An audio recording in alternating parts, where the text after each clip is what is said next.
وجاءوا على قميصه بدم كذب سبحان اللہ.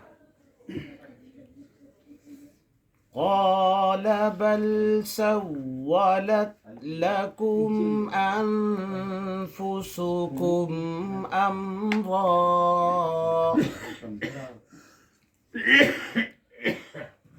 فصبر جميل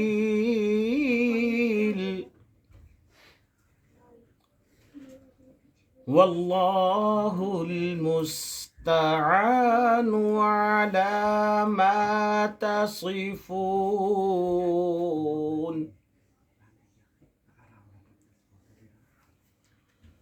وشروه بثمن بخس دراهم معدودة سبحان اللہ. وكانوا فيه من الزاهدين صدق الله العظيم. الحمد لله وحده والصلاة والسلام على من لا نبي بعده. أما بعد فأعوذ بالله من الشيطان الرجيم. بسم الله الرحمن الرحيم. والوزن يومئذ الحق صدق الله العظيم وبلغنا رسوله النبي الكريم الأمين ونحن على ذلك لمن الشاهدين والشاكرين والحمد لله رب العالمين. درود پاک پڑھیں. اللهم صل. ادب کا تقاضا میرے خیال میں یہی ہے کہ بندہ ایک تو انسانیت کا تقاضا ہے کہ انسان کا احترام کرے. دوسرا اسی طرح دین کا بھی احترام ہے. میں اپنی بات نہیں کر رہا, میں نے قرآن مجید کی آیت پڑھی, اسی کا تھوڑا سا ترجمہ ہوگا. اور یقینی طور پہ یہ جو چند باتیں ہم یہاں بیٹھ کے کر رہے ہیں اسی کا ثواب جو ہے وہ مرحوم کو جائے گا. ہماری باقی دنیاوی باتوں کا ایک ٹکے کا فائدہ نہیں ہوگا ان کو. بے شک. ہمارا مقصد تو یہ ہے کہ یہاں سے ہم جو کریں ان کی قبر میں جا کے اللہ تعالیٰ ٹھنڈک پہنچا دیں. بے شک. قرآن مجید کی آیت کریمہ تلاوت کی ہے. اللہ جل شانہ ارشاد فرماتے ہیں کہ والوزن یومئذ الحق, کہ قیامت کا دن جو ہے, میزان کا دن جو ہے, حساب و کتاب کا دن جو ہے, یہ ترازو جو ہے وہ برحق ہے. بے شک. یہ دیکھیں کہ رب تعالیٰ نے انسان کو وجود عطا کرنے کے بعد, اسے دنیا کے اندر بھیجنے کے بعد, پوری کی پوری مخلوقات میں سے کوئی بھی ایسی مخلوق نہیں ہے جس کو رب تعالیٰ نے اپنے ہاتھوں سے بنا ہو. کسی کے ہاں کن فرما دیا فیکون, جس طرح سورہ یاسین کے اندر ہے. 18,000 کم و پیش اس دھرتی کے اوپر رب تعالیٰ کی مخلوقات ہیں. کسی ایک مخلوق کے لیے بھی رب تعالیٰ نے یہ ترازو نہیں بنایا. یہ جو ترازو انسانیت کے لیے رب تعالیٰ نے بنایا ہے, حساب کتاب کے لیے ہمارے لیے بنایا ہے. بے شک. اور اللہ جل شانہ دوسری جگہ ارشاد فرماتے ہیں کہ ان اللہ لا یظلم مثقال ذرہ, کہ اللہ وہ ذات ہے جو کسی کے اوپر ذرہ برابر بھی ظلم نہیں کرتی.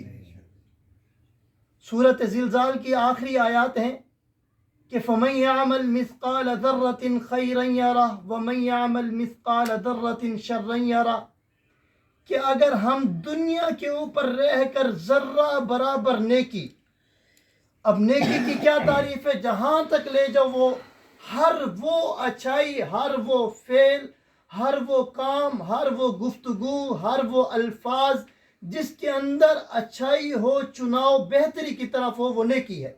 بے شک. لازمی نہیں ہے کہ ہم یہ قرآن مجید اٹھائیں یا وضو کریں, تہجد پڑھیں, وضو کریں, اشراق پڑھیں, وضو کریں, سارا دن درود شریف پڑھتے رہیں. یہ تو سب سے افضل ترین نیکیاں ہیں. لیکن ہماری وہ بھی نیکی ہم نے کسی سے کہہ دیا کہ یہ جو آپ کام کر رہے ہو دین میں اس طرح ہے, اس کو ایسے کرنا ہے, وہ ایسی نیکی ہے کہ حضور فرماتے ہیں جس نے کسی دنیاوی معاملے کے اوپر کسی کو ٹوک کر یہ بتا دیا کہ اس میں پیغمبر کا یہ طریقہ ہے, سمجھو کہ اسے 100 شہیدوں کے برابر ثواب ملا. سبحان اللہ. ایک شہید کا ثواب کیا ہے؟ شہید کا جو مقام ہے اللہ فرماتے ہیں قرآن میں کہ وہ تو زندہ ہے، اسے مردہ نہ کہو۔ اب یہ جو انسان کو رب تعالیٰ نے ایک وقت دیا ہے دنیا کے اوپر رہنے کا، اس کا جو ہے اللہ فرماتے ہیں حساب کتاب ہونا ہے۔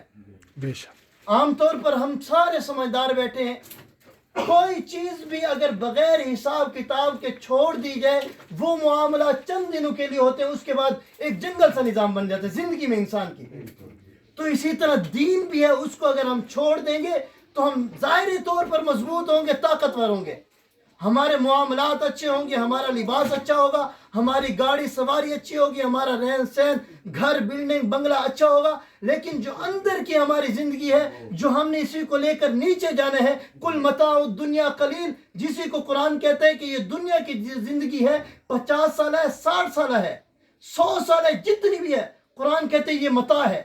اب میں یہاں تھوڑا لغوی لفظی ترجمہ کروں لغت کے اعتبار سے، کہ جس طرح ہر قوم کی ایک اپنی زبان ہوتی ہے، جس طرح ہمارے یہ پختون بھائی بیٹھے ہیں، ہم سرائکی لوگ بیٹھے ہیں، باقی پنجابی بیٹھے ہیں، ان کے کچھ الفاظ ہیں کہ صرف وہی تعریف کر سکتے ہیں اس کا کیا مطلب ہے۔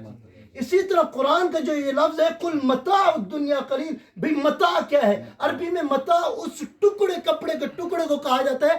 آج کل عورتیں یہ پیڈ وغیرہ یوز کرتی ہیں، جب مینسز آتی ہیں تو دیسی زمانوں میں وہ جو کپڑے رکھا کرتے تھے اس کو روکنے کے لیے، اس کو متاع کہتے ہیں۔ اللہ فرماتے ہیں یہ دنیا کی زندگی اس کپڑے کے برابر ہے۔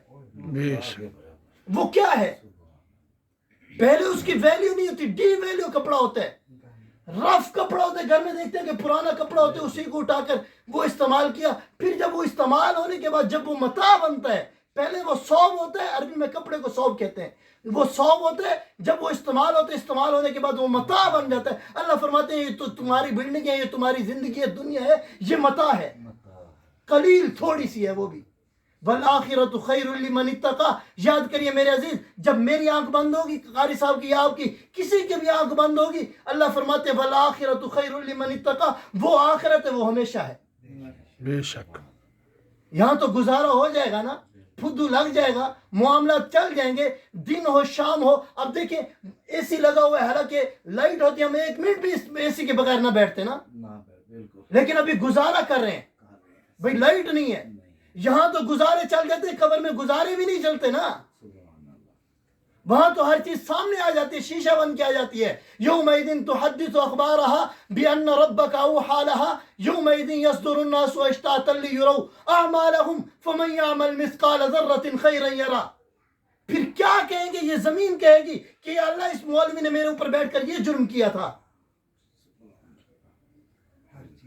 اليوم نختم على افواههم، یہ منہ کے اوپر رب تعالیٰ سے مہر لگا دیں گے، جس طرح ہم کہتے ہیں نا بکواس بند کرو، اللہ یہ منہ کے اوپر مہر لگ جائے گی۔ اليوم نختم على افواہہم، یہ قیامت کی سٹوری بیان کر رہا ہوں، قرآن کے الفاظ ہیں کہ اليوم نختم على افواہہم، اللہ یہ منہ کے اوپر مہر لگا دیں گے۔ وَتُكَلِّمُنَا أَيْدِيهِمْ، جب انسان کے سامنے نام اعمال آئے گا نا، منہ سے ہم وہ جس طرح دنیا کے اوپر نہیں مانتے خدا کو، اس دن بھی کہہ رہے ہوں گے یہ ہم نے گناہ کیے ہی نہیں ہے، کیونکہ انسان کی عادت ہے وہ گواہ مانگتا ہے۔ کیا کرتا ہے؟ جب گواہ نہیں ہوتا بٹن کھل جاتے ہیں، آزادی مل جاتی ہے، جی گواہ ہی نہیں تھا ہم بری ہو، ذمہ ہو گئے، بری ہو گئے، باعزت بری کے لفظ آتے ہیں، لیکن اس دن اللہ فرمائیں گے آج تو بھاگ نہیں سکے گا۔ اليوم نختم على افواہہم، منہ کے اوپر مہر لگ جائے گی، اب تیری بکواس نہیں آنی چاہیے۔ وَتُكَلِّمُنَا أَيْدِيهِمْ، قرآن کے لفظ ہیں، یہ ہاتھ بولیں گے اللہ میں نے یہ جرم کیا تھا۔ وَتَشْهَدُ أَرْجُلُهُمْ، یہ پاؤں بولیں گے، گواہی دیں گے۔ بتاؤ پھر ہم کیا کریں گے؟ وہاں صرف دو ذاتیں ہوں گی، یقین جانیے، ایک پیغمبر رحمت کائنات کی ذات ہوگی، یا دوسری قرآن مجید ہوگا جو ہماری شفاعت کا ذریعہ بنے گا۔ نہیں تو اس دن تو نبی جو ہوں گے حضرت آدم علیہ السلام، وہ بھی نفسی نفسی کہہ رہے ہوں گے کہ آج میری جان بچ جائے تو مزے ہو جائیں گے۔ نبیوں کی بات کر رہا ہوں، نبیوں میں جو سب سے پہلے نبی ہیں اور انسانیت کے جو صف اول کے پہلے انسان ہیں ان کی بات کر رہا ہوں۔ حضرت آدم کہیں گے، یوں ہاتھ جوڑیں گے، اللہ آج مجھے چھوڑ دو۔ نوح کہہ رہے ہوں گے اللہ آج مجھے چھوڑ دو۔ یوسف کہہ رہے ہوں گے اللہ آج مجھے چھوڑ دو۔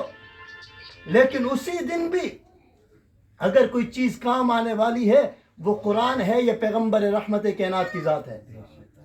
کیوں؟ اللہ فرماتے ہیں ان کنتم تحبون اللہ فاتبعونی یحببکم اللہ ویغفر لکم ذنوبکم۔